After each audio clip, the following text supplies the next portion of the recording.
During the turbulent years of Nazi Germany, two organizations played a pivotal role in shaping the ideological foundations of the younger generation: the Hitler Youth for boys and the League of German Girls for girls. In this video, we explore how these organizations operated and their lasting impact on the youth of Germany.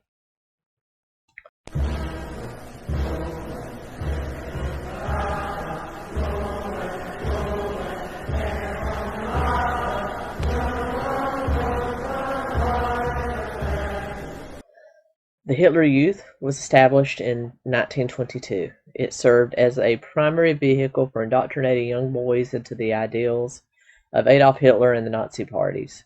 It actually became mandatory for boys ages 10 to 18 once the Nazis assumed full power, and played a key role in fostering loyalty and obedience to the regime. Members of the Hitler Youth were subjected to rigorous military-style training, physical fitness exercises, and ideological indoctrination, including the hate of any groups that the Nazis deemed subpar. The organization aimed to create a generation of loyal followers who would embody the principles of Aryan superiority. Parallel to the Hitler Youth, the League of German Girls was established in 1930 to indoctrinate young girls into Nazi ideology. It also became mandatory for girls ages 10 to 18 and focused on cultivating qualities deemed essential for ideal Nazi women. These girls engaged in activities ranging from physical fitness exercises to domestic training, emphasizing gender roles and the importance of family values according to Nazi ideals.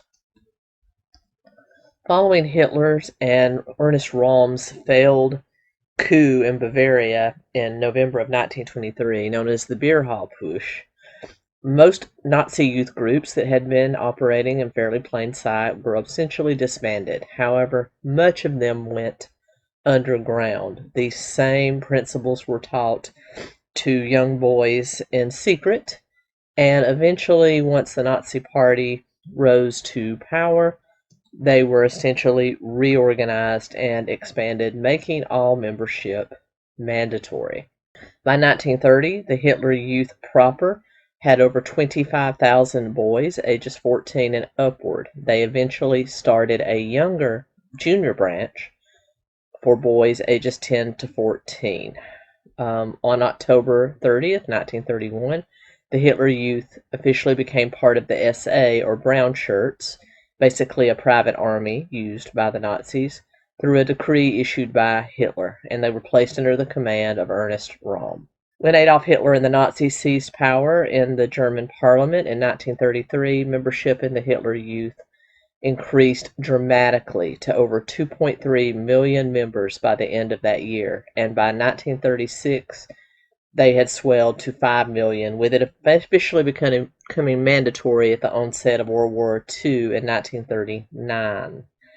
Over time, a number of boys did drop out due to the regimented nature. Even though they lived at home, the Hitler Youth took up the majority of their time. It was almost like being in the German army, more specifically the SS and SA.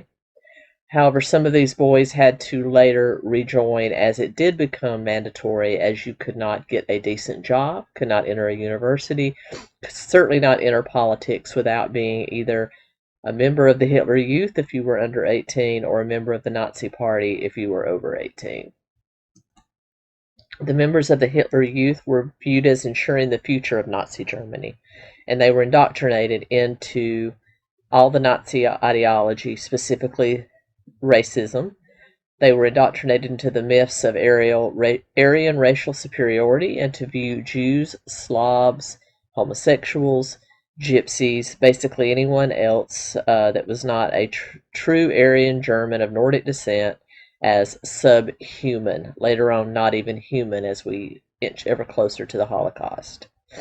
Members were taught to associate state-identified enemies with Germany's defeat in the First World War, and to blame them for any societal decline.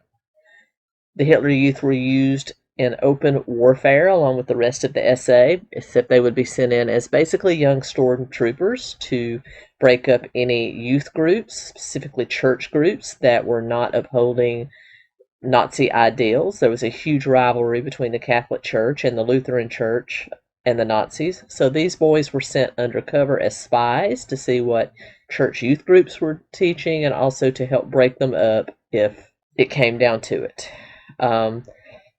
They basically wanted to prevent religious classes, biblical studies, and church attendance, and any education that was not on the Nazi ideology.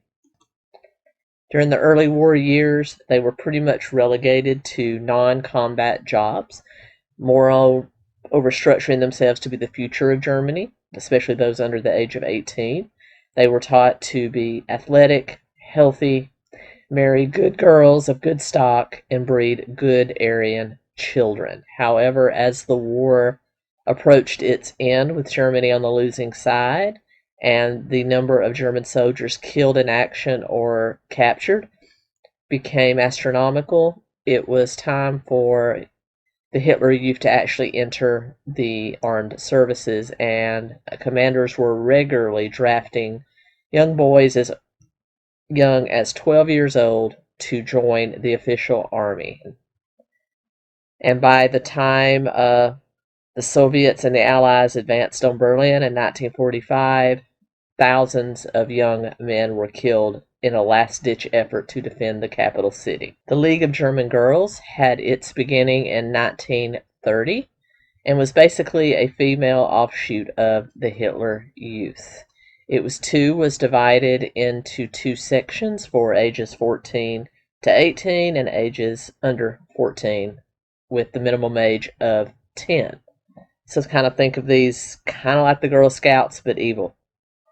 It wasn't well received in the early days, even under Hitler's regime, as it seemed to be quite counterculture to the actual counterculture that was going on. The youth in Germany, especially during the Roaring '20s, had started to enjoy things like jazz music and other things that the Nazi Germany's would later come to outlaw. So this was especially prolific among young girls. And so this organization was there to indoctrinate them into traditional female roles. You were not meant for work. You were meant for good breeding, good marriage, and to raise as many great Aryan children as you possibly could. Again, the Nazis used these young girls to infiltrate other youth groups that were pretty much outlawed by 1940. So, like the Hitler Youth boys, they were sent in to spy on anything that was not of the Nazi Party for the Nazi Party and to report back and even help break it up. Whereas boys were taught how to fight, how to be strong, girls were also put into athletic competition, but only to maintain a strong, healthy body for child breeding. The League of German Girls used campfire romanticism, summer camps, folklorism, tradition, and sports to indoctrinate these girls within the Nazi belief. They trained them to be mothers and nothing else. They were to go to school and be taught Nazi ideology. They were to go home, assist with chores, spend their evenings learning to cook and sew, and Saturdays involved in athletic competition to strengthen the body for marriage and childbearing, because that was their job. They were also taught the racial purity of the German party and the Nazi Party, and how not to associate with anybody that the Nazis deemed as subpar. These girls, along with the boys from the Hitler Youth, were also encouraged to rebel against parents if parents did not line up, and even report on parents that did not line up with Nazi ideology. Even though they were separate formations, Hitler Youth and the League of German Girls did participate in joint activities, usually with things such as athletic competition, cooking competitions where the girls would cook and the boys would judge it, and also their summer camps were often planned adjacent to each other, and this is where the most dark part of these two organizations came to par. Even though the Nazis spoke against anything that was counter traditional values, such as saving, marital relations for marriage, premarital sex was actually encouraged between members of the Hitler Youth and the League of German Girls. So basically, they would encourage sex, a pregnancy would result, a forced marriage would result, and boom, a brand new Aryan. That's exactly how they were deemed. So these children, in addition to being used by the Nazi Party for various tasks, were also used as breed mules.